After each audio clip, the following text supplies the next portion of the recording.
Hello again, everybody. You're listening to the Total Basis Podcast. I am your host, Felipe and the reason for my less than enthusiastic introduction here, Sean, my partner Sean over there, is because the baby's still sleeping. Oh, this has got to be the latest that she slept. She usually wakes up on a weekend like around 8 at the latest.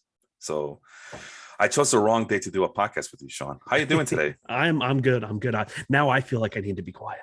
Well, you got the kittens over there today. Well, yeah, we have one, and he's wearing a cone now because he got scratched in the eye, and he's starting to feel better, and he just face planted into the door a couple of times. So if I don't wake Alyssa up, I'm sure he will. He's a cone head. Yeah, he is, and he's so tiny, and the cone is the smallest one they got, and it still like makes his head fall over. So poor kid. Oh well, happy. Good luck with that, man. Yeah, the cone life. Well, you know who needs some luck? Some of these hitters that we're going to talk about, and maybe some of these pitchers too, as we try to gauge. You know what? Shame on me. How did you enjoy the All-Star festivities? How was your break? I guess I thought the All-Star game and the home run derby were okay. Home run derby was cool, as it always is. I don't know. I could kind of, because they've had the new rules this way for what, 5 years now.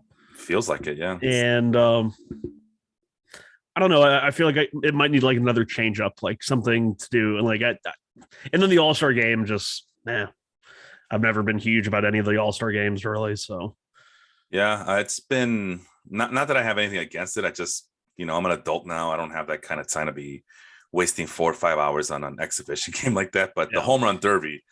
Yeah, home run derby. I think at this point, my wife knows that that's one I don't want to miss. I like the time. It's much better than the 10 pitch thing, but at the same time, sure. I feel like it just needs something like added to it to.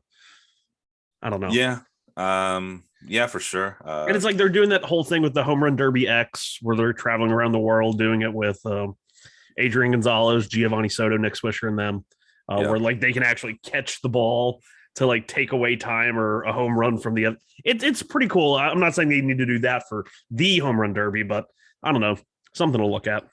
Yeah, and that's for another discussion for another show, obviously, clearly. But no, like I said, I always enjoy it. Julian Rodriguez break.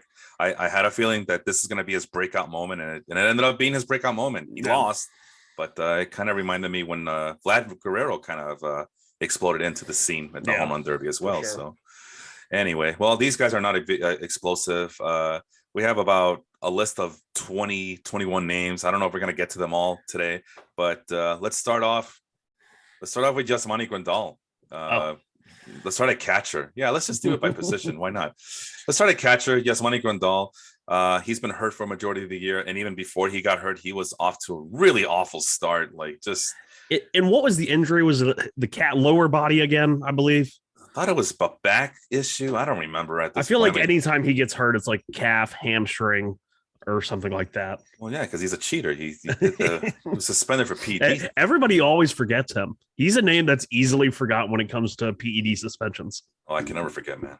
I'll never forget. Never forget. Oh, man. I've been obsessed with Yasmani Grandal since he was a Padres farmhand. And correct me if he was on another team before the Padres, but yeah, then this kid named Austin Hedges comes up, and the Padres are like, "Yeah, well, I think we're gonna go with Austin Hedges." Like, why? Why? You got defense. And then they got rid of him anyway. Now they got Austin Nola, and Luis Campusano, who has always been a top prospect, but they haven't given him more than a cup of coffee in the majors. Yeah, well, they had Yasmani Grandal, and they decided that he wasn't good enough, but. No, unfortunately, I don't remember. I'm trying to look it up right now, but it was a back injury that has pretty much derailed his season. But he was struggling to begin with. But I have stats pulled up since June 15th. Obviously, he's only been back for such a short time. But Yasmani Grandal in 3 games since coming back from the All-Star break, 364 batting average, 417 on base, 364 slugging percentage. So that's 4 hits in 3 games. Yeah. So yeah, typical Yasmani Grandal stuff. The high on base percentage and the power is always supposed to be there, but it's not there back from the injury. I mean, this year is the lowest it's been basically his entire career. And of course, that goes with the 196 batting average he has. I don't know. He's coming up on 10 years of being a major league catcher. I think all 3 games that he started coming off the IL have been at DH. I feel like Grandal might be getting close to just being a DH. That's what it looks like. And unfortunately, with the White Sox on a team full of guys who should be DHing, that's not feasible. It's almost like the Philadelphia Phillies model of, okay, let's just get a lot of bats. That's what universal DH means, right? That everyone can just DH. Well, unfortunately, listen, we knew the warnings, the cautionary tales about Yasmani Grandal and signing a catcher to a long-term deal off free agent. He's 33 years old now, but you signed him because you thought your team was ready to win championships immediately, and that hasn't happened. And this team has looked just awful. And then Grandal, the other reason you got him is because he's the king of pitch framing, right? Yeah. So if he can't do that, then does he go the way of Dallas Keuchel, or do you think that he's just trying to get his timing back? He's going to get his bearing straight, and he's in for and if you're a catcher, which is always a position of need, he's going to be just tearing the cover off the ball like he did last year. What do you think about that? I mean, at this point, he has the 1 year left on that 4-year, $73 million deal, whatever it was. Okay. So I think he just rides it out with the White Sox. He maybe gets one more deal at the end of next year, depending on how the next year and a half go. But I just worry about catchers, especially when they start reaching 33, 34, 35. The guys that can still perform both behind the dish and in the box is very low. I mean, there's few guys that have done it, and they're definitely the exception, not the rule. I mean, Kurt Suzuki was able to do it a little bit. Yadier Molina was able to do it a little bit, but a lot of those guys were more part-time guys their entire career. While Grandal, at least, there were several years where he was the guy behind the plate. So the whole adage that we're going on the last couple of years, that sometimes older is better at catcher than younger, because the experience, and they are entrusted with more playing time. I guess this theory does not fall well on Yasmani Grandal, is what you're saying? Yeah, probably a little bit. I mean, if he goes straight to DH, then maybe I have a little bit more faith in him. But if it's still like a catcher timeshare thing, I feel like it just puts him at more risk to miss more time. Really quick, Austin saying good morning to us. Wow, he's always up early on Sundays, isn't he? There you go.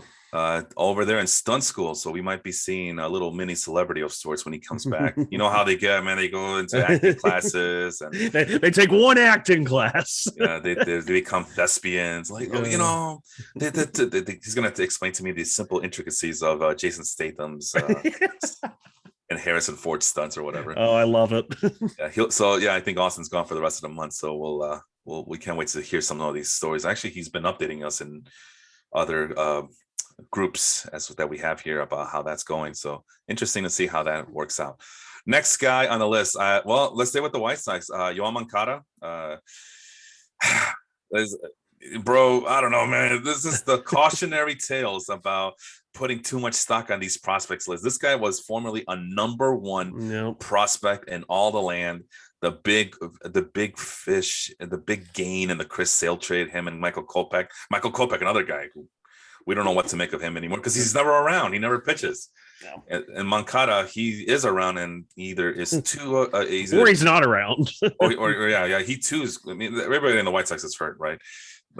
Jimenez, Luis Robert, everybody's hurt. The only one who stays durable is Jose Abreu, and he's up there in age as well. Jesus. But anyway, Moncada, he's either too patient or I don't know, or the strikeouts are too high and he doesn't walk enough, or I don't know what his deal is. I don't know what his problem is. Well, it's like this year he's not even walking a whole lot. He's not. I mean, it's a 6% walk rate. And it's just one of those we expected for when he did kind of pivot to this high walk, higher strikeout guy, that the power would, shine through, which he had the 25 home run season in 2019. And ever since that, he's had a combined 25 home runs in 240-ish games. Now, so the power just has not come back. Now, White Sox fans will always tell you, well, COVID got him. COVID got him in 2020. Listen, man, COVID got a lot of players. And some of those players have already recovered and they're back to being their old selves. Moncada is just back to being his old, unsure, inexperienced self. Like we're looking at rookie totals here. So with all that being said, Moncada has had a pretty good streak of games going since middle of June. So is that an indicator that he's finally figured things out and he's about to turn things around, or is that just fool's gold here? I mean, it easily could be. And when I look at what he's done this year compared to 2019, it's actually kind of interesting because in 2019, he actually had a pretty low walk rate and he hit 315. He was being more aggressive. And then in 2020 and 2021, he kind of went back to that work the deep counts you on Moncada where he walked 12, 13, 14% of the time. But this year, it looks like he's trying to be a little bit more aggressive, but the difference between this year and 2019, 130-ish points of BABIP. So just not hitting the ball with the same authority that he did in 2019 when he had a 284 expected batting average, 523 expected slug. In 2022, those numbers are 223 and 373. So just not hitting the ball with the same oomph as he used to be able to. Yeah, Austin is also sharing his displeasure of Yasmani Grandal and Yoan Moncada. Doesn't believe in any of them. I'm kind of encouraged about Moncada right now, although the StatCast numbers show some respectable figures since June 15th. So I'm kind of encouraged by the improvements, but still, he's someone that I kind of have to be reluctant about right now. Like he's available in one of my fantasy leagues, and I had to really think about it. Like, who do I cut? Yeah, and there's nobody to cut to make room. Do I need another third baseman? Because I already have a Alex Bregman in that league, and he's also struck. Maybe that's the name we should have brought up today. Oh man, I think even his though isn't as bad as I would have thought though. Granted, like there's some guys that are having bad years, but they're not as bad as you think because of how bad offense is overall. And we were talking about that a little bit before the show. Yeah. Well, yeah, he didn't make the cut, but I don't know. I still believe in Bregman. I just don't know what his deal is. Maybe another time, I guess we can discuss. All right. Well, the guy who is leading everybody in the WOBA and ops and all that on my 12-player list. Oh, wait, we were supposed to do 2 hitters and then we switch it up to the pitchers, maybe. Okay, go for it. All right. Let's start with Marcus Strohman, just because I don't know what to make of him. I mean, I know what to make of him, obviously, but he plays on a really bad team. And there are times where he looks like he's pitching for Team USA in the World Baseball Classic. And there are days where, despite, regardless of injuries, there are days where he just looks very ordinary, very, nothing too appealing. Yeah. I know you're a big Mets fan, so you got a chance to see him a lot. Marcus Strohman, do we trust him for the rest of the season? Yes or no? I'm leaning towards no. Wow. I've had a couple of, I think it was a Cubs fan or even a Mets fan that's been, kind of riding Strowman for a couple of years now. He was like, oh, he plays for a terrible team with terrible defense. I'm like, yeah, that team hasn't played the greatest defense. They have some very good defensive players and they have some bad ones. But that's not what is, I don't think that's the root of Marcus Stroman's issues. Marcus Stroman's always been a pitch to contact guy, gets weak contact, stay off the barrel. Obviously, he's going to give up some harder hits, but as long as it's on the ground and stuff like that, that's his game. It's always been his game. Yep. This year in 2022, career high exit velo against, career high hard hit rate against, and it's not even really close. He's at a 46% hard hit rate. The strikeout rate is a little bit high, or a little bit higher, like it was with the Mets, but still not like an elite strikeout guy. Sitting at a 4.38 ERA right now with a 4.20 expected ERA. It's not terrible. It's just for a guy that's pitching to contact and he's starting to give up more and more hard contact, that just it doesn't work. Well, I had a chance to go with Marcus Strohman, pick him up in one of my leagues. And but I saw Braxton Garrett there, and the thing that determined me picking up Braxton Garrett over Marcus Stroman was that I didn't like Stroman's matchups in the next couple of games. Yeah, I was saying Garrett's had some nice matchups over the last like 3 or 4 starts. It's like the Pirates all the time, man. It was 2 Pirates and like 1 Cincinnati or something like that. Yeah, it's the thing that dreams are made of. And then Stroman, I think he had the Cardinals in one. And God, I'm not doing that again. God, no. But in the last 3 games, unfortunately, yeah, he too has been hurt. But since June 15, he's only pitched 3 games. But in those 3 games, he's looked pretty damn good. On this list of what do we say, 7 starting pitchers I have here? Yeah. Yep. He's given up the least amount of, actually the second lowest contact outside the strike zone, and third lowest. I'm sorry, second lowest contact rate. Sorry about that. So there's some promise there, but you know what? That's what my point was. I think Strowman, if you have him going on some favorable matchups, he might stream these pitchers. Yeah, that might be the way to go with him. But yeah, you're right. I don't know if I want to trust him to insert into my lineup every week. It's like if he can start, missing barrels and lots of weak contact, that's what will get me to change my mind. But it's just let me point this out. In those 3 games, I know small sample size, but recent demographic or recent stretch here. 2.8% barrel rate. Is that okay? Is that encouraging for you? That is encouraging. Do you know the hard hit rate against? 38.9%. Okay, it's good, but it's not the best that we've seen from him. Yeah, it's still towards the higher end.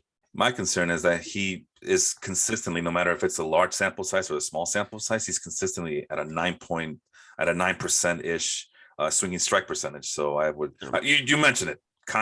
Pitch the contact pitcher, so I guess we are to expect those numbers to be low. But maybe a good streaming option more than he is the Netflix of starting pitchers this year. stream.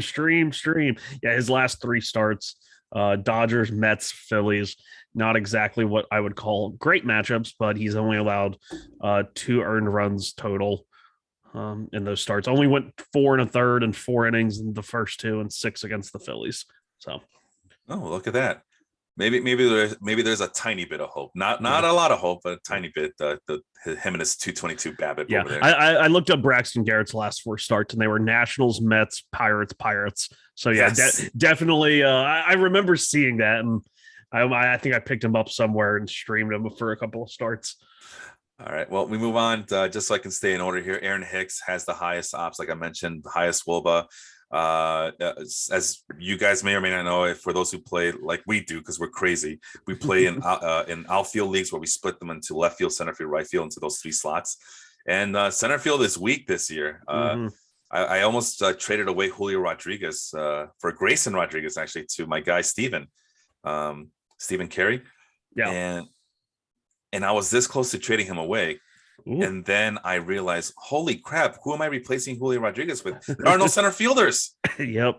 And this was at a point where Julio was really struggling. What are the odds of that you mentioned Stephen Carey and he just hopped into the stream? Yeah, he must have heard me talking shit about him picking up JT Brubaker. Oh. He's the one who picked him up right now.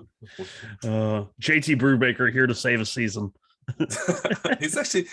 Carey's actually doing pretty good, but I don't know, man. That Brubaker pickup, I don't know. I bet you he's starting twice this week. That has to be it. Probably. Right? Yeah, it's probably optimal matchup. Stupid ass weekly leagues. I don't even know why I'm in a different rant.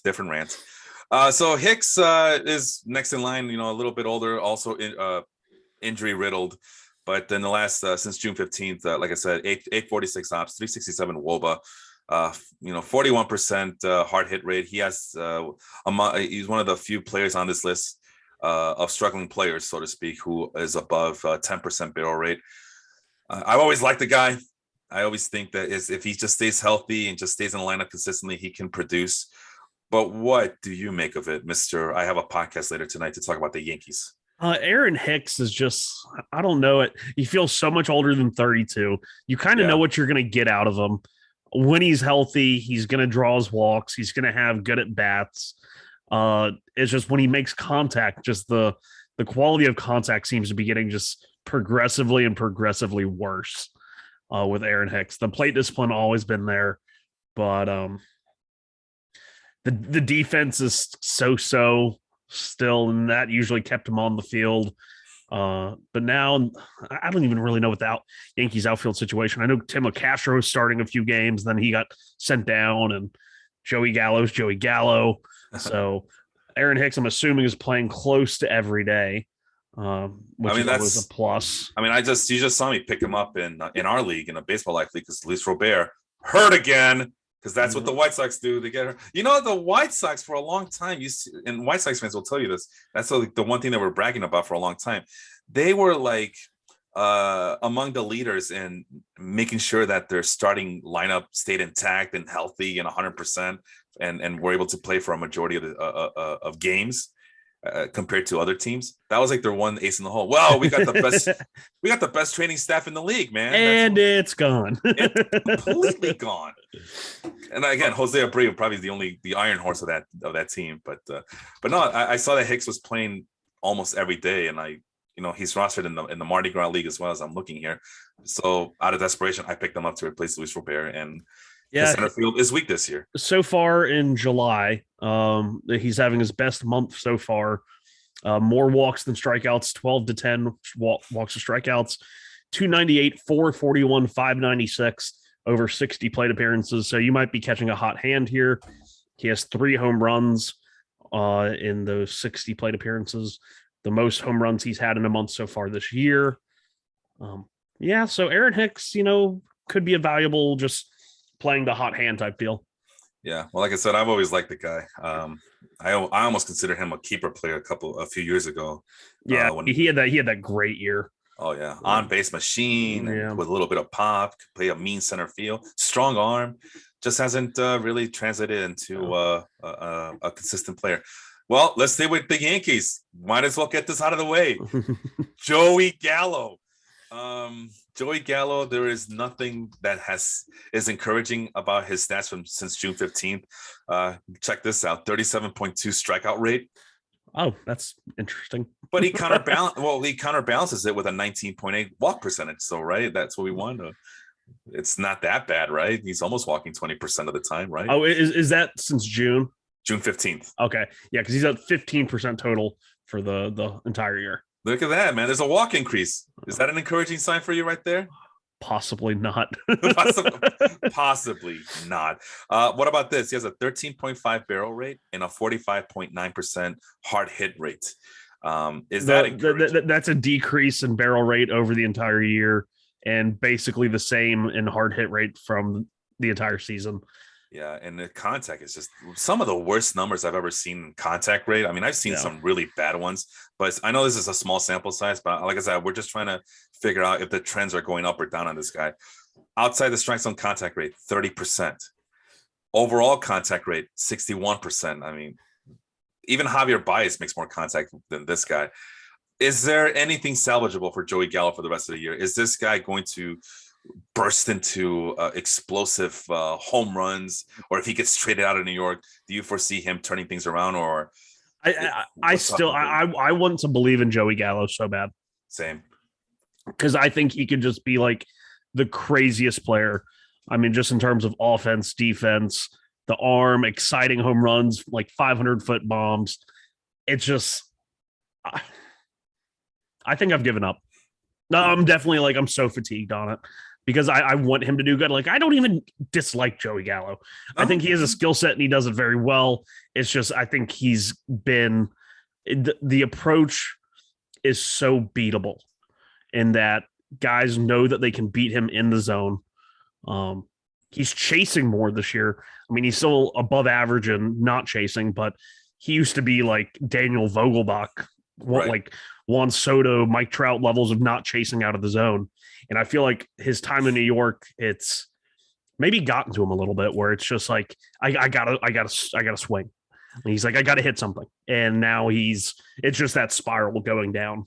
So I don't like putting emphasis on that. Like, oh, it's the New York media, it's the New York fans, it's New York, it's New York everything. New York is so much bigger than everything else.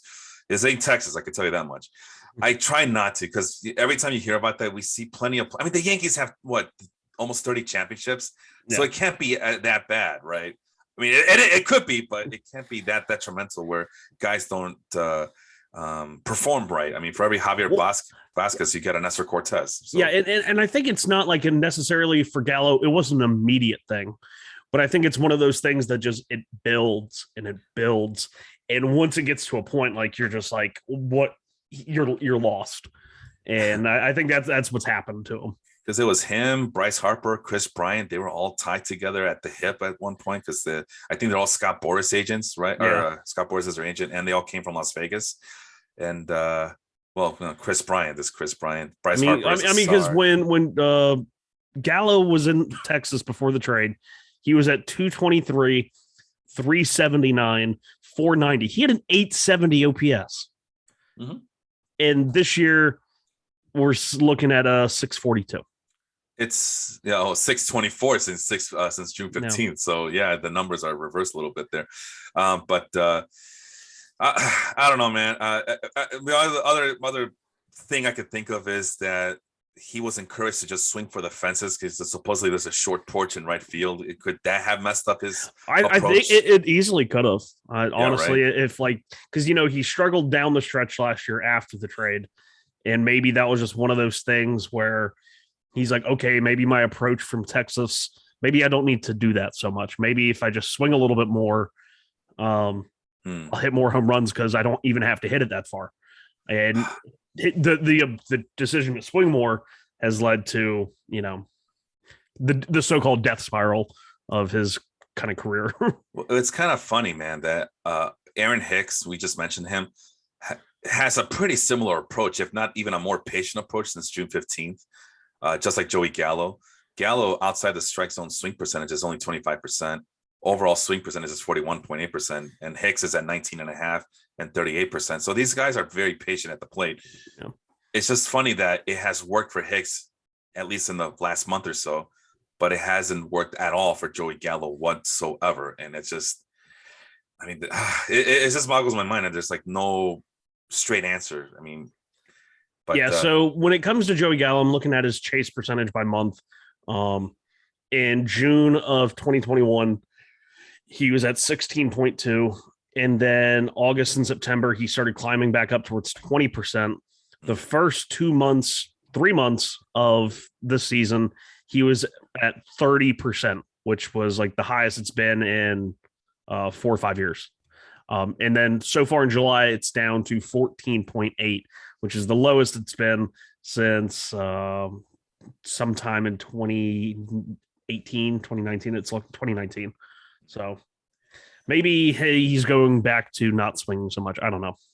Well, it's not working. Whatever it is not working. And maybe it's just something as simple as a new change of scenery here. Yeah. Really quick, just wanted to point out that the reason Steve Carey, my guy, picked up JT Brubaker is that he is indeed facing a two-start. He's a two-start pitcher next week.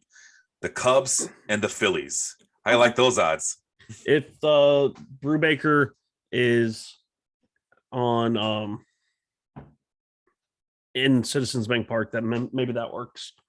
Oh, really? Or no, not in Citizens Bank Park. PNC. Oh, yeah, PNC. Yeah, sorry, the wrong bank. Yeah, the wrong bank. Hopefully, he doesn't allow too many deposits into the stands. But all right, you want to go another hitter? Or you want to go back to the pitchers here? You choose. Yeah, let's dealer's choice. Yeah, let's go with Max Muncie. I'm kind of curious about him. He was a late addition to our list, and that was a really good one on your part here. Max Muncie since June 15th, 5 home runs. That's good. But 28.9 strikeout rate. He does couple that with a 15% walk rate. So not as bad as Joey Gallo, but still similar walk per strikeout ratio. Yeah. Low batting average. The power is not there. Same patient approach. We're basically talking about the same guy, except that Muncie has had higher contact rates, which kind of makes him, I don't know, a more promising hitter. Plus, you add the 90 mile per hour exit velocity, similar barrel rates of 13.4% and 44.8% hard hit rate. So I don't know, what is the difference between Joey Gallo and Max Muncie here? I don't know, because really, when you look at the total season numbers, they're both, I think they have the 2 lowest expected batting averages in all of baseball. Muncie has just not chased and walked. Muncie hasn't chased as much as Gallo has, and he's walked more than Gallo has, which isn't really a shock to us because that's been Max Muncie. I mean, literally the last, 4 or 5 years where it's just nothing but walks and walks and walks with a little bit of power. Yeah. Last year, he had a 271 expected batting average. He was, borderline MVP candidate last year before getting hurt. And this year it's not the same way. He's hitting the ball not as hard. He's walking more than he's ever walked. 18% walk rate's kind of insane. The whiff rate has gone up kind of across the board, especially against breaking balls, which gives me a little bit of pause. And that, he's gone from one of the best fastball hitters the last few years. Since 2018, his run values versus fastballs, 18 in 2018, 2019, 25 runs, 2026, 2021, 20. I mean, and he crushed four seamers and sinkers alike. This year, he is negative run value versus fastball, all fastballs. So that it's kind of worrisome, honestly. That he's going to have the good at bats. He's going to draw a lot of walks, but because what was he dealing with? The partial tear in the UCL? Yeah, the elbow. And I was going to ask you. I know that isn't really supposed to affect hitting all that much, but maybe you got to think that there's something going on here for it to affect him so drastically and so quickly, like it has. Well, I guess, we've seen it with Shohei Ohtani. He's dealt with it before where he just was strictly a DH with the elbow recovery. And we're seeing it with Bryce Harper now. And I don't know, he's out, right? He's on the IL. He's done. Max Muncie elbow. So I guess it just depends. I guess a better analysis would be which elbow was it for Shohei Ohtani and for Max Muncie, right? So just to be able to compare, right? Unfortunately, we're not doctors. This is not an injury show, but if you bear with me, I can look that up. Left elbow for Muncie. Left elbow for Muncie. Okay. And I think Ohtani's going to be right because he pitched right. Oh, that's correct. Yeah, so different elbows. see, if you're left-handed, now this is just me because, I don't want to put myself in there, right? But I can only use myself, and I'm kind of say what other major league hitters have said in the past about if you're left-handed, most of your power comes from your right hand, right? That's why you see a lot of guys who bat left-handed, but they're right-handed, right? Yeah. Like Shohei Ohtani. Yeah. So the lead hand is the one that is driving the ball into the gaps, into the air. So that's where the power is. So you would think that Shohei Ohtani, if that's his right elbow that was hurt, you would think that would affect him negatively because, he has to be careful. And that's a lot of whiplash. That's just striking that ball. Max Muncie is the left hand. That's kind of like the guiding hand, right? Yeah. I do apologize if some of you baseball experts are out there. You come on our show, you tell me how it works. I'm just speaking from experience because I was a switch hitter when I was growing up. I didn't play little league, right? I just playing with messing around with my friends. I would play that kind of baseball or fungo ball or whatever games we played. Well, in Chicago, it'd be 16-inch softball, right? That's where Chicagoans we like our balls big, like the way we like our pizzas, right, Sean? Oh yeah, deep dish. So it's a guiding hand, right? It's supposed to kind of guide where you want the bat to be directed. So I would assume that if it was a right hand, that wouldn't affect it much. But maybe the power isn't the problem. Maybe the problem is him trying to put the guide the bat to the ball. Yeah, to put the swing that he wants onto it. Who knew that would be negatively more it would affect him more negatively if he would just injured his throwing hand. The swing rate is basically, he's always had a lower swing rate. He's a very patient hitter, man. You're not, but his zone contact last year 83.2%, this year 77.7%. So a pretty large drop there in zone contact. That could be a problem right there. Yeah. Oh boy. All right. Well, let's go back to the pitchers as soon as this thing loads up. And let's talk about an old favorite of ours, right? Madison Bumgarner. I'm telling you, man, like he just pitched a dandy of a game recently. Yeah, he had the game last night. He went 8 innings, right? Something crazy like that.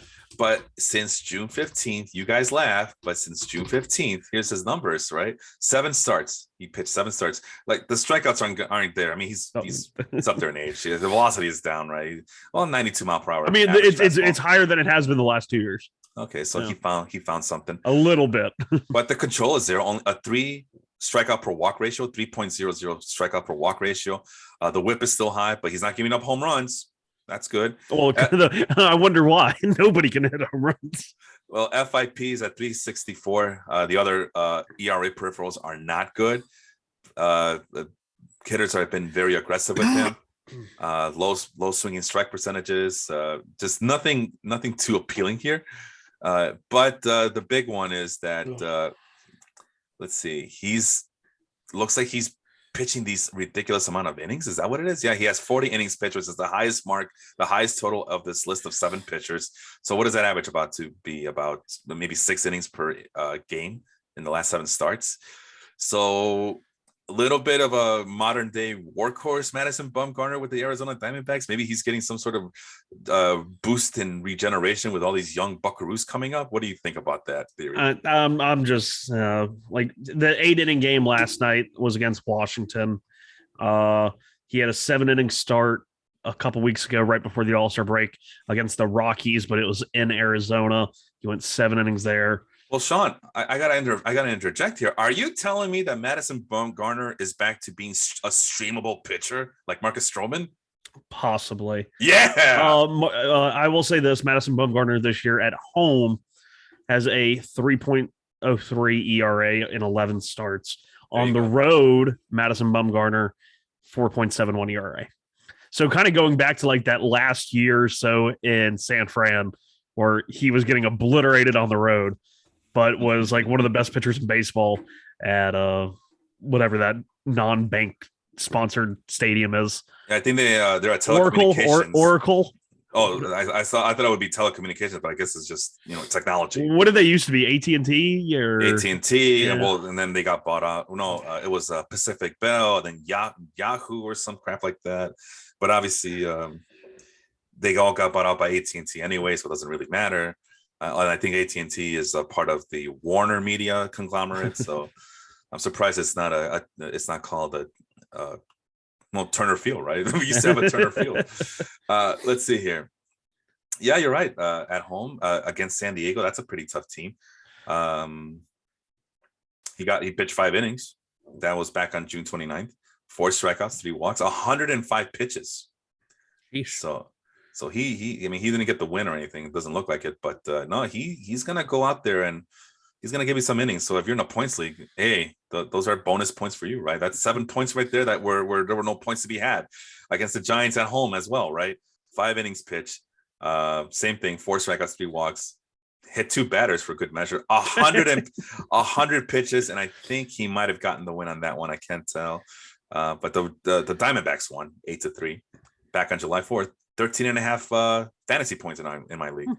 So 18 points against the Twins on June 17th. Twins have been decent, right?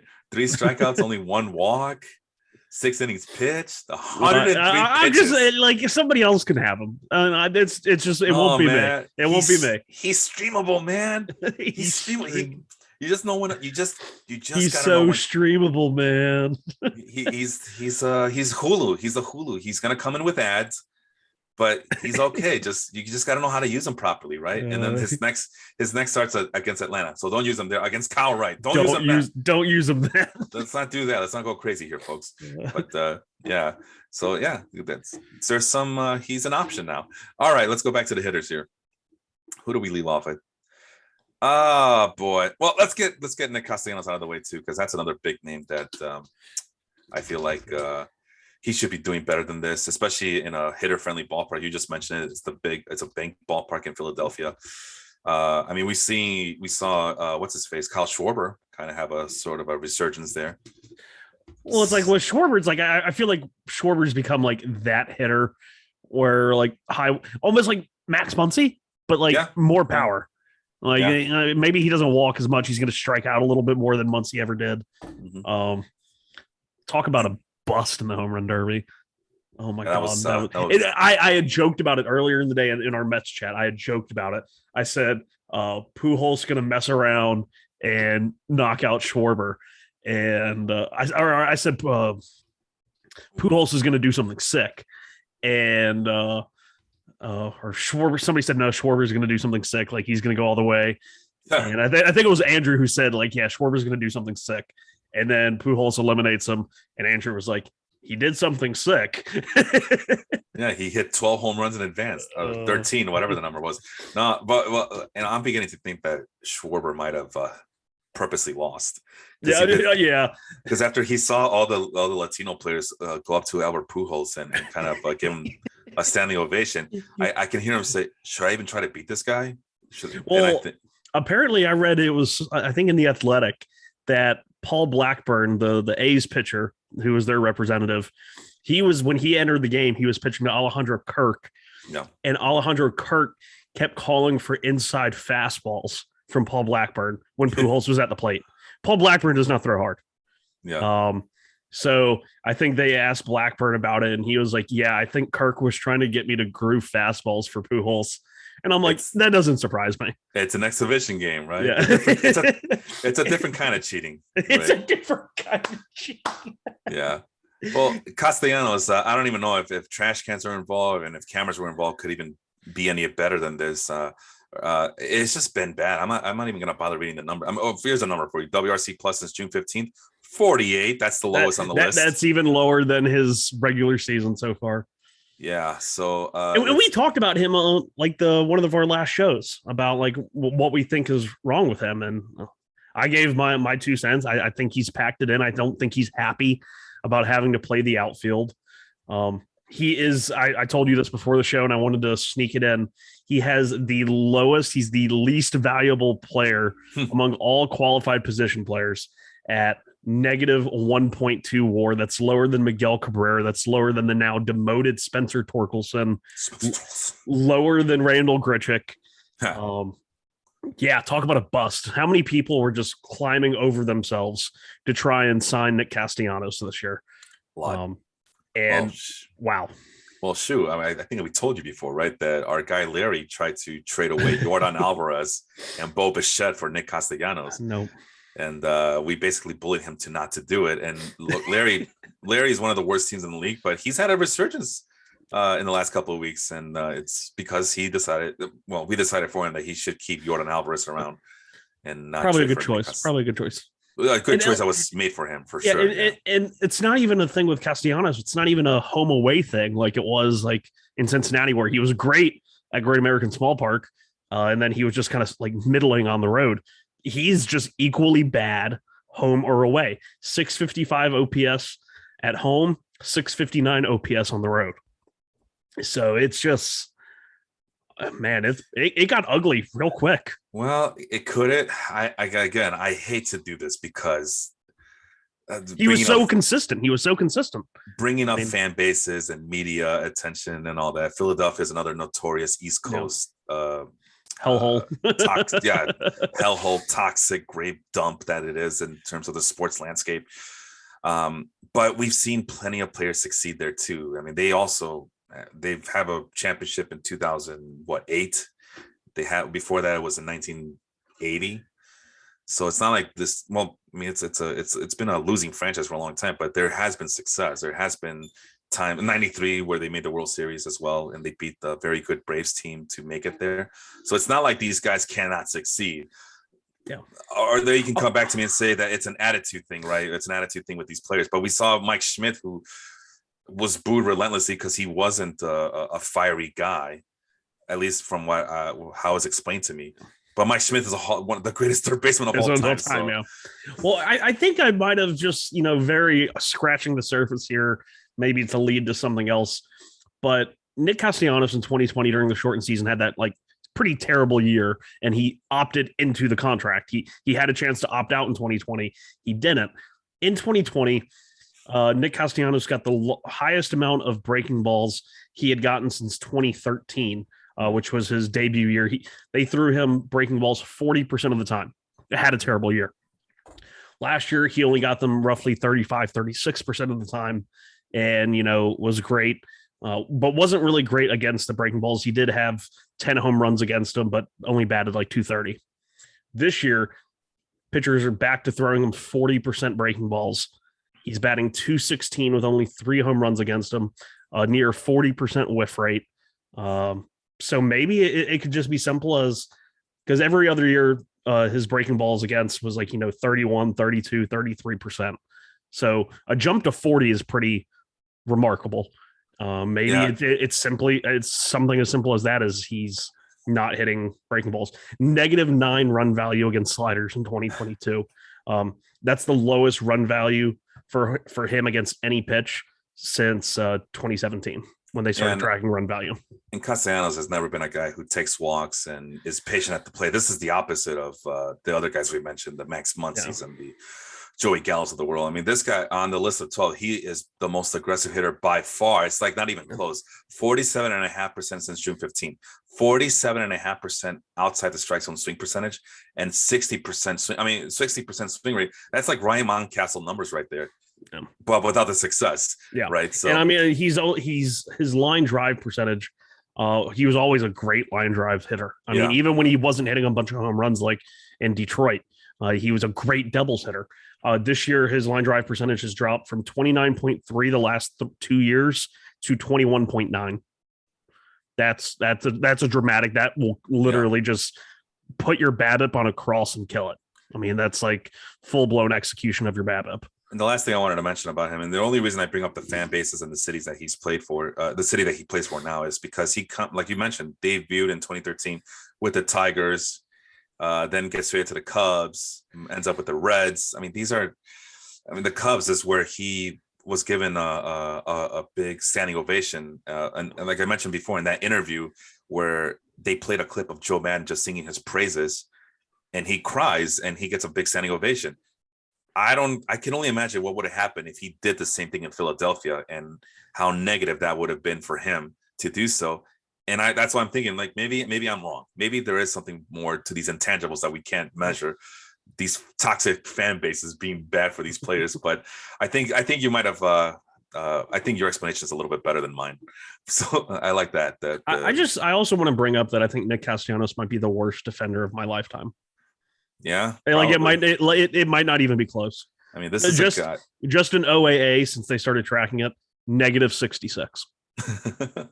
This is a guy who came up as a third baseman, and the Tigers terrible. were like, "No, let's put you out in the outfield where you can never be around the ball." Hey, it worked for Ryan Braun when he got switched to left field. Has not worked out too well for Castellanos. Another hitter. Let's go. All right, this was a controversial one before the show started, and that's Nate Lowe. And I know he's been doing a little bit better of late, but it's still, for me, and I know our other podcast partner, Austin Spiro, he's been kind of a disappointment because our expectations were high. I know that there was a lot of red flags, Sean. We talked about them. There was a lot of red flags, but still, we thought that, well, this year he has to make that next step. Not that, and again, progress isn't linear, but it just seemed like he had the approach and the plate discipline, and he was just finding, his power groove, that it was natural to think that he was going from this level to a higher level in 2022. And he got out to such a putrid start, like a really awful start. And I know this because I had him in one league, 2 of my leagues actually. And then Austin had him in the other league. And we would talk like, what the hell's wrong with Nate Lowe?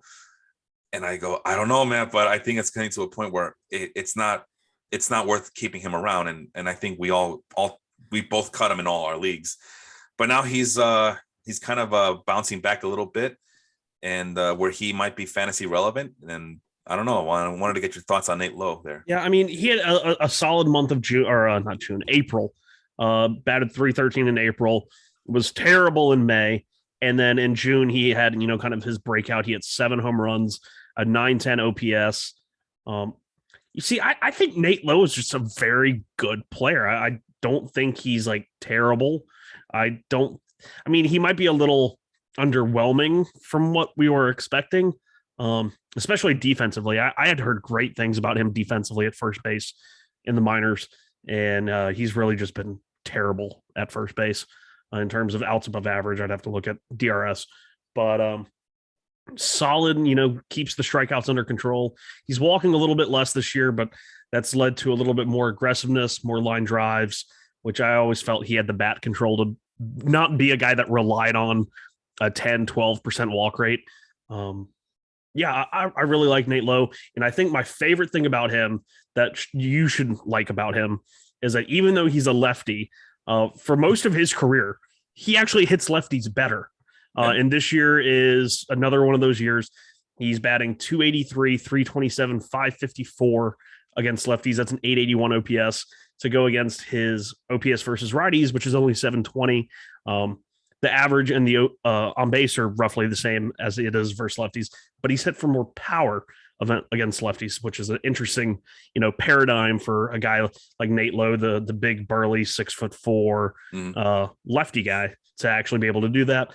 And he's older. He's 26, 27, but 26, I still think he's like, we haven't seen the best of Nate Lowe.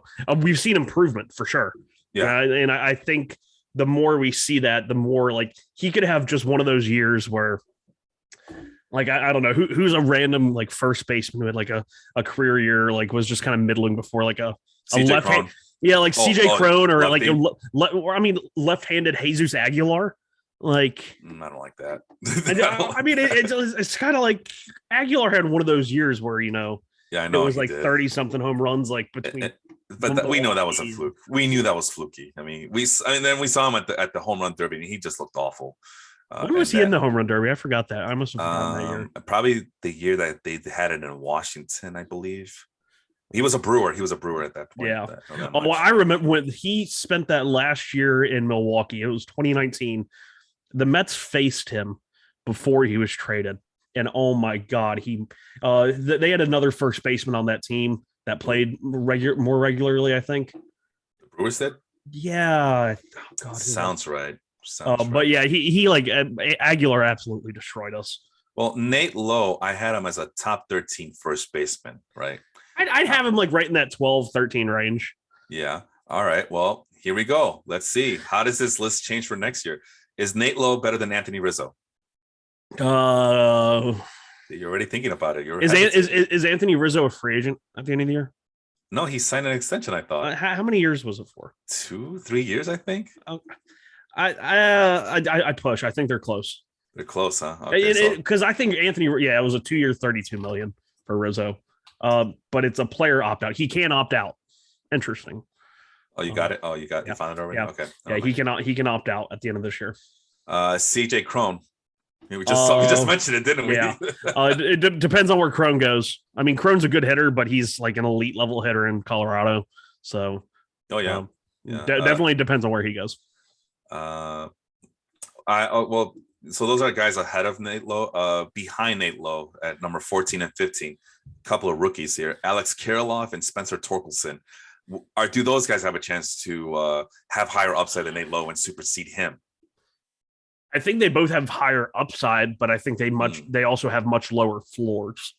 And I think we've seen that, especially with Torkelson, Torkelson was, I'm almost like, I'm so discouraged with like the minor leagues right now is because we've seen guys like Jared Kelenic and Spencer Torkelson move fast. Right. And you have to say, like, it's not the team's doing them a disservice by moving them too fast, but you look at their production versus those guys and they've basically shown that they're too good for that level. Yeah. So the only thing you can do is just keep moving them up. Right. And then they get to the majors and they're bad. I mean, they're really, really bad. So it's like, what in the world? How do you avoid that? But Keralov and Lowe are pretty close for me. Okay. What about Rhys Hoskins, who I ranked at 16 coming into this year? That's how big I was on Nate Lowe. I had Nate Lowe ranked higher than Rhys Hoskins. That's a pretty good one. I think Nate Lowe, especially if you're in a traditional categories league, might have a slight edge just for the batting average. All right, Lowe's shown a little bit more power this year than before. I think we were talking about that before the show. Last year, he had 18 home runs in 150 games, 140 games. Mm-hmm. This year, he already has 13 and 88. So he's closing that gap between him and Rhys. Okay. slowly but surely. So Matt, I'd probably take Nate. All right, so let's go back to the top of the leaderboard here. And so Nate Lowe, you say it's a push with Anthony Rizzo. Let's assume that Nate Lowe is better than Anthony Rizzo, top 12 first baseman. And did you say that he was better than CJ Cron? I was wondering where Cron ends up. If Cron gets traded like out of Colorado, right? I'd probably put Nate Lowe in front of him, just hedging my bets. But if CJ Cron stays in Colorado, let's make that assumption that CJ Cron is gone, even though he's signed through 2023. But he's gone, right? Let's just say he gets traded, and they, as someone told me, they make room so Connor Joe can be the future of that franchise. That's what someone told me. 30-year-old Connor Joe, the future Rocky Foundation.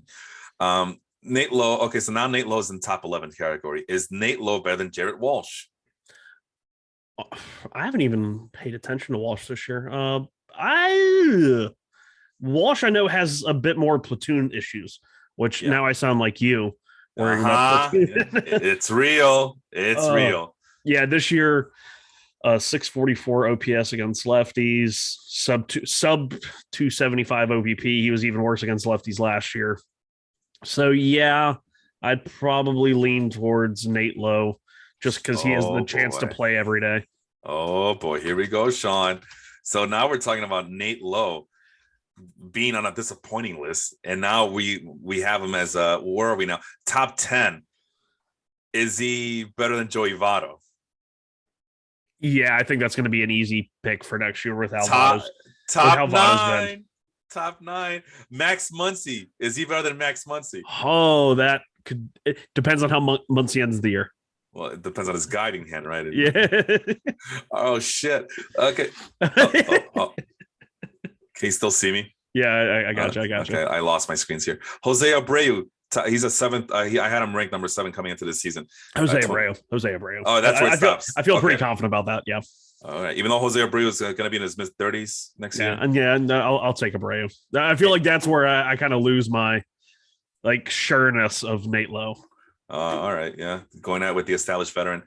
How old is Abreu? I keep forgetting. 34, 35. Oh, so he's already in his mid-30s. Oh, he's 35. He'll be 36. 35, yeah.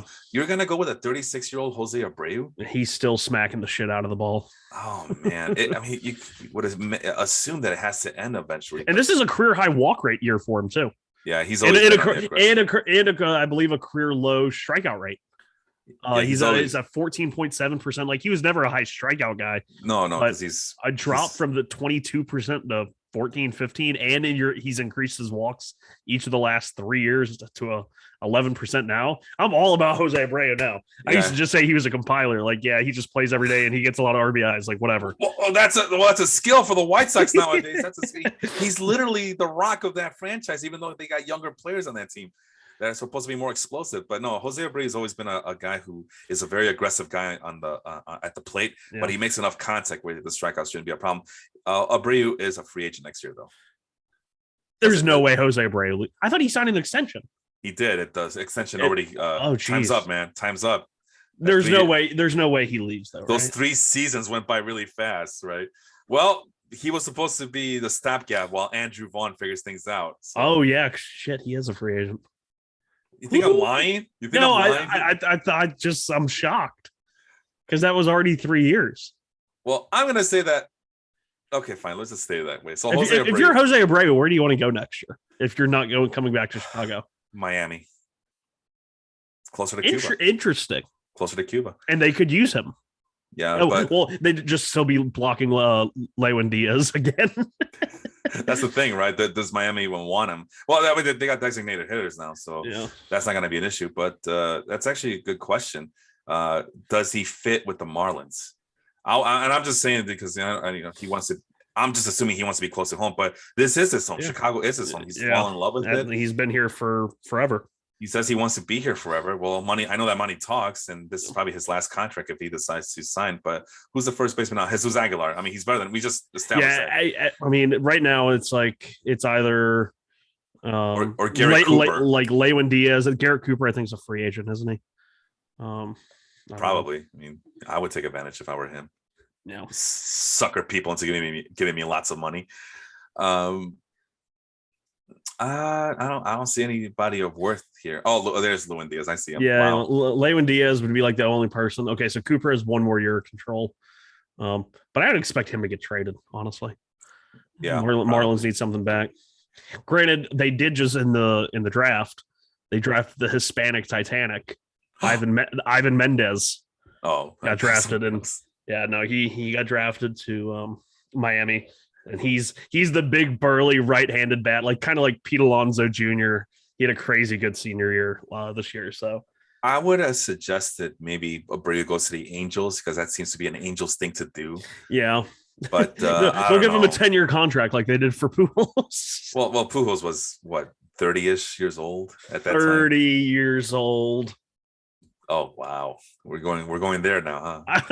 I love Albert. I just don't think he was actually 30. I don't think he was clean his entire career, honestly. But you see, I think he was clean. I just think he was way older than what they said. I don't know, man. That just some of the stuff that he used to do. Maybe that's how great he was, but I don't know. I'm jaded. I'm a jaded 90s kid. But no, I dare you to bring that up to Henry later tonight. Not the fact of steroid use, because that might make you look bad, but the whole aspect that he might be older than he really is. He might be 50 years old, and I'm not sure if it's like a 10-year gap, but I think it's like 2 to maybe 3 or 4. So what? Like when he was 20, he debuted when he was 20.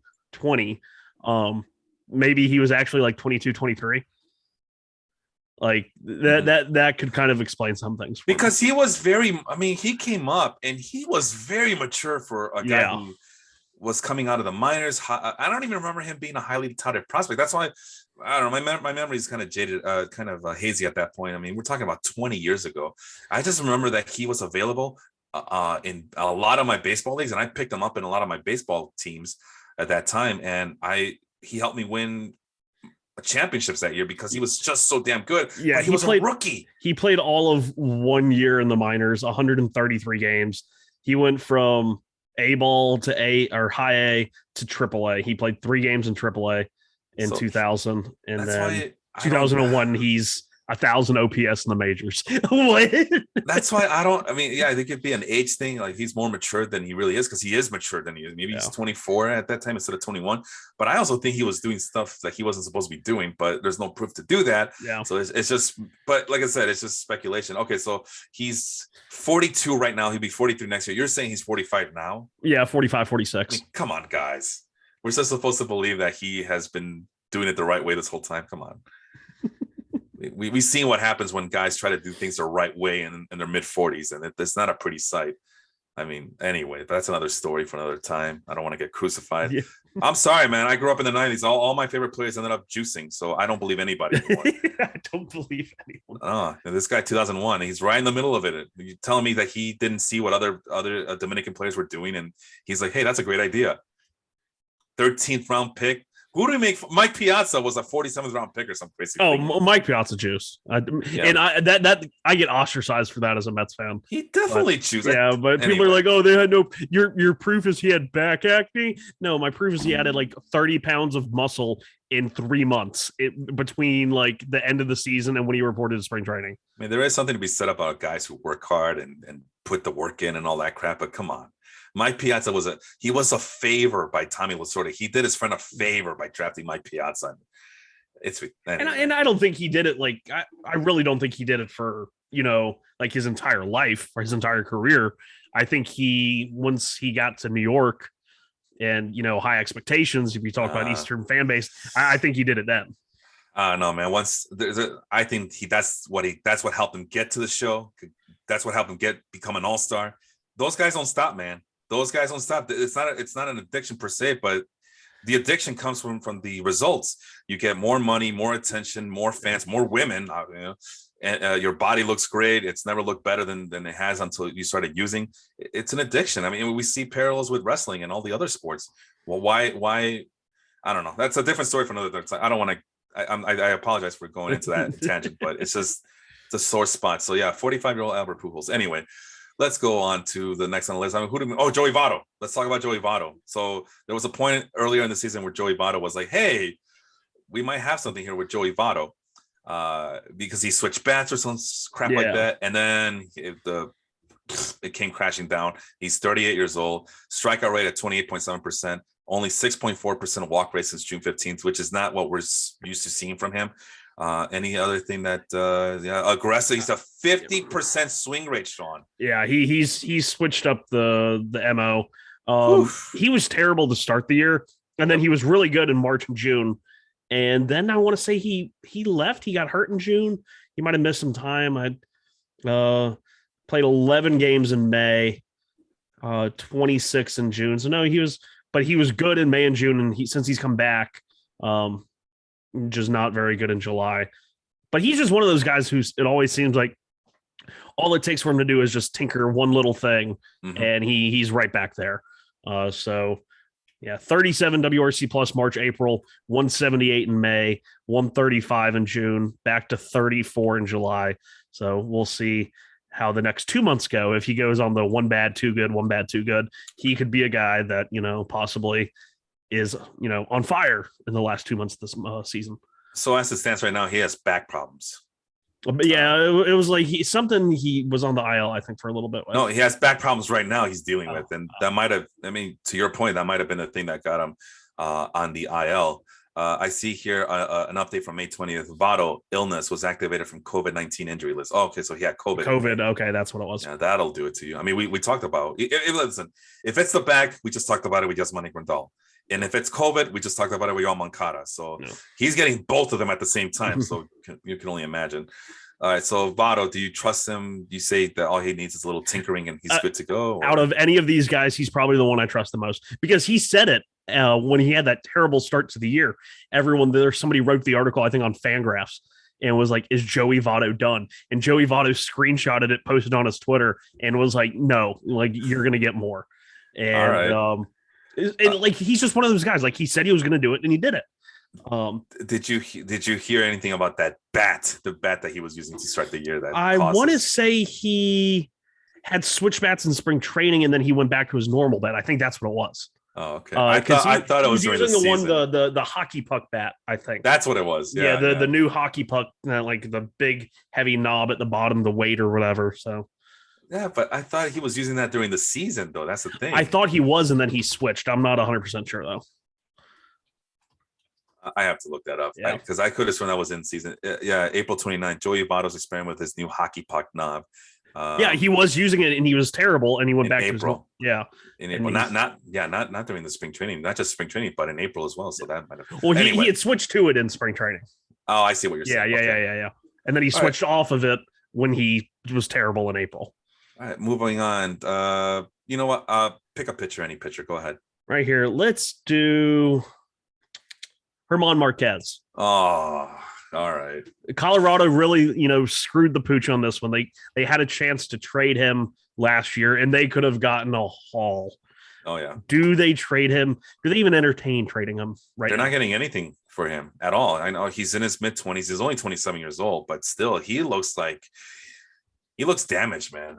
We saw John Gray kind of go through something similar, and now he looks pretty decent now in Texas.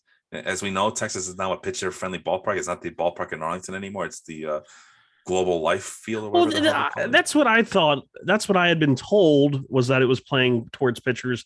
But then during the home run derby, and Carl Ravitch was struggling the entire time. He was talking about with Corey Seager that it's a home run park. I heard that, and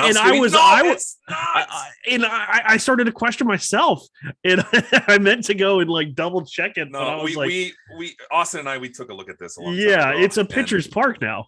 Yeah, the home runs aren't there like they used to be. The heavy or the high and pushback in right center, like down the lines, it's pretty good. But it's like in the gaps, it's pretty deep. Center field's deep. It's a massive ballpark. But okay. So German Marquez, he's set to make $15 million next year, and he has a 2024 club option for $16 million. But so I don't think he has any chance at that. It converts to a mutual option if he has 2 top 3 Cy Young finishes, which I don't think he has even one. So. Yeah, club option for 2024. I think they could get something for him. Yeah, not a lot, not the whole. But this is Colorado we're talking about. Do they want to pay him $15 million next year? That's why they extended Kyle Freeland and Austin Gomber. They already got their guys. They don't want Herman Marquez. Well, if Herman Marquez gets traded, I could see him like being awesome down the stretch. Yeah, maybe it's just something as simple as that. He's still throwing 96 miles an hour on average on his fastball, especially since June 15th. Remember, I got the June 15th stats, but it hasn't resulted in anything good, anything appealing, at least for me. 8.6% strikeout, swinging strikeout rate. Let me rephrase that. 8.6% swinging strike percentage, that's even lower than Marcus Strohman, who we just established as a pitch to contact pitcher. What else has he not done properly? He's throwing more sinkers this year. He's throwing less sliders and less curveballs. Slightly more curveballs than last year, but combined breaking stuff versus right here, let me get the percentages up. But yeah, he's throwing less four seamers, more sinkers, which is, it can work for some people, but it's not something I would do in Colorado. I just tried and miss bats. He's still got a great slider. Great slider.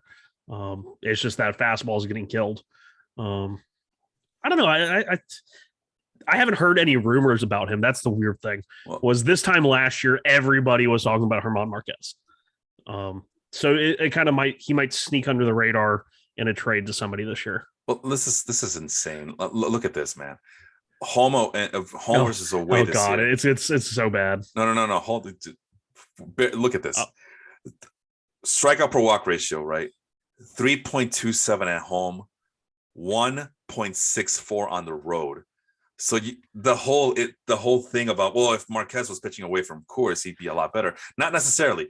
Now FIP at home, 5.31, and a WHIP of 1.58. Nothing is good, and on the road it's a little bit better. The WHIP is 1.28, and the FIP is also a little bit better at 4.37. But it's like, it doesn't matter. Home, away, he's just it's also one of those things that, he has on the road at least 4.2 ERA. That's playable. But I think his control stuff away from Coors, I think that has something to do with, for someone who has such a great slider, who has to overcome, his breaking balls not breaking, as much at Coors. So maybe when he goes on the road, he throws it the same way, but it breaks more. He loses command of it, especially for his ability to throw it as a strike rather than just for chase. Like I said, I still think, he's still young. He still throws hard. Great secondary pitch. I think there's a team out there that could trade for him. Whether Colorado will want to trade him on a low note, probably not, but they've done dumber things before. So. All right. Well, it looks like you have confidence in him if he gets traded. I don't. I think we'll see. Like I said, maybe it's a mentality thing. It's the intangibles that don't show up on these leaderboards. I want to make sure we talk about this other guy before we go off the air. Okay. And it has to be John Duran. It looks like he's finally getting some. Emilio Pagan, last I checked, is no longer the closer for the Twins. Yeah, I think it's like a committee thing. It's still a committee thing. Him and it's John Duran, and I'll tell you who the other guy is in a second here. It's Tyler Duffey. Oh, didn't we talk about him? No, that was Tyler Clipper we talked about. Sorry. Yeah. So it's Tyler Duffey, right? And because Pagan has just been god awful. But and Duran has looked lights out, but then you are reminded that he's just a rookie this year, 24 years old, and since June 15th. He is now at a 21.7 strikeout rate, 3.25 strikeout to walk, which is decent, but it's not elite level status for relief pitchers, especially the ones you're counting on to be closers. FIP is 3.25 again. It's not bad, but it's not elite level what we've seen from closers. Yeah. This is where you've lost me. I don't think he's been considered a failure at all, unless it's just one of those he's not getting saves. And not a failure in that regard, but can we trust him for the rest of the season now at this point? I believe so. Because the strikeouts are dropping since June 15th. I'm wondering if he's reached a rookie wall of sorts. Because the 21.7 is way lower than his in-season statistics. Yeah, but I also think that even early on in the year, the strikeouts were probably a slightly high on the outlier part. Because you have to think when he was a starter, he wasn't some crazy strikeout guy. I mean, it was like 9-10 area. But at the major league level, he's getting a lot of chases. He's getting a lot of whiffs. It's kind of everything's backing it up, especially like the addition of that split finger. When he started throwing that split finger, I was like, okay, he's found the third pitch. Granted, it's kind of funny. It's like, okay, he's got something to change speeds, but really it's like his curveball is the change of pace one because it comes in at 87 miles an hour. And his split finger comes in at averaging 96.2 miles an hour. That's insane. It makes no sense. He's thrown a little bit of a cutter. I didn't even know that. He hasn't allowed a hit on it. So yeah, I really like him. I just don't think that they're going to use him in that, traditional closer role. So like I said, I trust him. I've never stopped trusting him. I do think he's kind of in the mold of he throws really hard. And like Syndergaard only had one great strikeout year. He was a good strikeout pitcher, but he wasn't an elite, even though he threw hard. I think Duran's kind of in that ballpark. Here's the concerns that I have here, right? In season, 31% strikeout rate. Since June 15, like I said, 21.7%. That's a 10% difference. And that's why I'm asking. He's just a rookie. This is probably the most games he's ever pitched because he came up as a starter. I don't know if the Twins used him as a reliever in AAA. He's pitched in 34 games this year, 43 innings. Before this year, his highest pitch count was in 2019, where he combined for 78 plus 37. That's 115 innings. Mm-hmm. So that was all as a starter, though. So. Yeah. So he gets that break in rest and all that. If you're a reliever, you don't always get that rest sometimes. No. And he's granted, I think they've been a little strategic with him. Like I don't think he's had many days where he's pitched back to back. I'm looking, and he hasn't thrown a game back to back days, I think, all year. Oh well, no, 513, 514. So yeah, they're definitely playing it where he gets a day off. And I think that's another reason that they haven't made him the full-time closer role, because you can't have a guy that's your quote-unquote closer not be available every other day. Right. Let's see. The other numbers are he's at a 42.9 hard hit rate against since June 15. In season, he's at 37.5. So that's increased. Bear with me here as I'm trying to see the other differences. Exit velocity is against him is 1 mile per hour higher than it compared to his in season. So it's meaning that it's actually increased. His exit velocity against has increased since June 15th compared to the in season. Walks are going up a little bit. It's not a lot, but still enough where I'm like, wait a minute, what do we have here? And the most concerning thing is that the strikeout per walk rate went in season. He's at the 6.5, and like I just mentioned, 3.25 strikeout per walk rate since June 15th. So I'm just trying to, because he's closer to being the closer, the primary closer, than ever before. And my concern is by the time he gets to be the closer, is he going to be too fatigued to go on? Like I said, this is his first full season in the majors, so I don't know what to expect. So far this year, I'm looking at his monthly splits. You're right. I mean, the strikeout percentage has precipitously, dropped just month to month to month. But when you break it down by his actual pitches, the splitter is getting chased at or getting whiffed at a little bit less.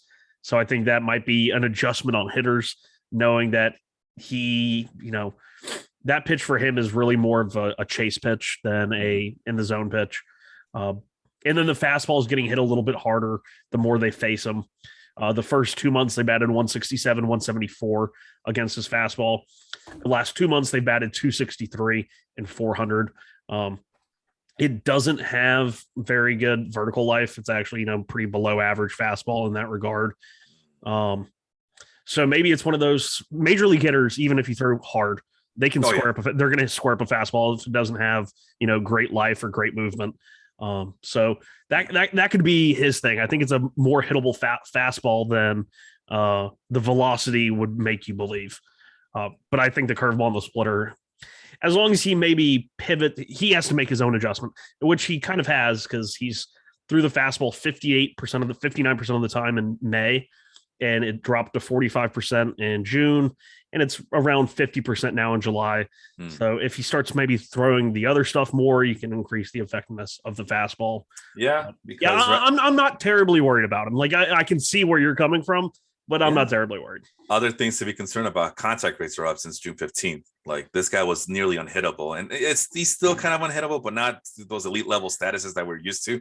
I mean, it's a 10% increase of in the outside the strike zone contact rate, and it's another 10% increase in overall contact rate. So like you mentioned, major league hitters have adjusted. So maybe that's all it is, and he needs to readjust. The other concern, last thing I'm going to mention, actually a couple of things: the swinging strike rate 12% since June 15th, in season 17%. So that's decreased. And lastly, help me with this one: chase plus swinging. Called strike plus whiff percentage. Thank you. 30.6% in season since June 15th, 26.6%. And that's a little bit of a drop. Yeah. It's a game of inches, Sean. When you're 30%, that's elite level. When you're at 26.6%, you're just ordinary. Yeah. And so we'll see how he readjusts. I like the little month-to-month breakdown you give there, but he's going to have to prove that he can actually tinker with his pitch selection. Yeah, and so far in July, which has been like his quote unquote worst month, they're batting .323 against him. He has been a little on the unlucky side, even though the expected metrics have gone up compared to where they were the first 3 months of the year. They're at 268, 343 now. He has a 370 WOBA against in July, but his expected WOBA against is 280. So a little bit of unluckiness, but definitely some regression back to the mean. Baseball's a game of adjustments. Right. We'll see what he does. All right. So that's 12 players. And I guess I just got to ask: Cody Bellinger, yay or up or down? No. Okay. Well, that answers that. I mean, like, I feel like if you're going to hate on Joey Gallo, you need to hate on Cody Bellinger. And so many, it's the opposite. Like, people won't shut up about Joey Gallo, but Cody, you ask somebody about Cody Bellinger and they go, "Oh, he's on pace for a 2020 season." Like, what are we doing here? 5 home runs, 5 stolen bases, man. Just because you get those milestones doesn't mean you're really good at it. I mean, we've seen mediocre players get to those milestones on their lucky years, right? I mean, I guess in a traditional roto, Bellinger's batting 210 and Gallo's at 165, so that's a pretty steep. But in terms of overall, Gallo has the higher on base, higher WRC plus. And by the way, this is the same amount of home runs. It's not saying much, by the way, guys. It's really, it's not minuscule numbers here. Yeah. But we're just trying to figure out: is there a light at the end of the tunnel? I mean, we talked about Gallo being extremely patient, but Bellinger's the opposite. He's now gone very aggressive at the plate, a little bit more contact, but same. I mean, exit velocity 90 miles an hour, but not much else. I mean, the other Statcast numbers are pretty. I feel like his swing is all over the place. Like it's been all over the place. Like it's not a consistent swing, and he just doesn't get the best of the ball like he used to be able to. And I think breaking the balls are really starting to mess with them. I mean, they always have, but I mean, really, really starting to mess with them. All right. Well, that's the list. We gave you, we had a list of 21. We try to get to as many names as we can, but we gave you a dirty dozen. We gave you a baker's dozen list of players that were at one point guys that you needed to draft on your fantasy teams, that guys that were some of these. I mean, we got former MVPs here, Sean. Yeah. Cody Bellinger. We have a couple of former Cy Youngs that we didn't even mention. Yeah, we got maybe for another show. We got a former champion, 3-time champion in the Madison Bumgarner. It's a hell of a mixed bag. These are players that were supposed to be trusted. Yeah, and just because baseball has a way to humble people. So yeah, there's your list. So I just want to mention their names, and I'll ask it to you as a question. You just pick one. Oh yeah, go ahead. To end the year, who do you trust more? Lucas Giolito, Ian Anderson, or Jose Barrios? We could have talked like 30 minutes just about those two guys. Yeah, it's Giolito for me. It's Giolito. Yeah, I'm obviously a homer, but okay. I mean, he actually has the better expected ERA, expected FIP, so I could buy it. He's pitched a little bit better in the last couple of games, and he's dominated against teams that he's supposed to dominate. So that's a step in the right direction. I am concerned about the velocity of his fastball dropping a little bit, but it's not as high as it used to be. So, I mean, it's getting to the point where him and Marcus Strohman have similar fastball velocities. Yeah, that's frightening. And who's the other guy? Jose Barrios. Jose Barrios. And I've been telling people for years, if it walks like a duck and it talks like a duck. No, there was 3 guys. Giolito, Ian Anderson. Oh, I forgot to put in the Anderson on the list. Oops. No, it's okay. Hey, no, listen, man. I've been not trustworthy of Ian Anderson as an elite pitcher, but then he proves me wrong and dominates the playoffs. But it feels like he finally has gotten exposed. You know who he kind of reminds me of? Who? A very young John Lackey, just from the storyline standpoint, where don't let the playoffs fool you. He's not that good. And then he goes on and has a 13, 15 year career out of it or something like that. So anyway, like I said, we might mention the other names at a later time. Maybe we will get that 30-minute conversation in one day. But that's a 13 list of players. I'm kind of a little exhausted here. But anyway, that's a good place to stop. I am Felipe. Sean, go ahead and plug your show for later tonight. Yeah, so new show going to be on bi-weekly, both on Baseball Life and I believe our friend James Handaboat's Twitch.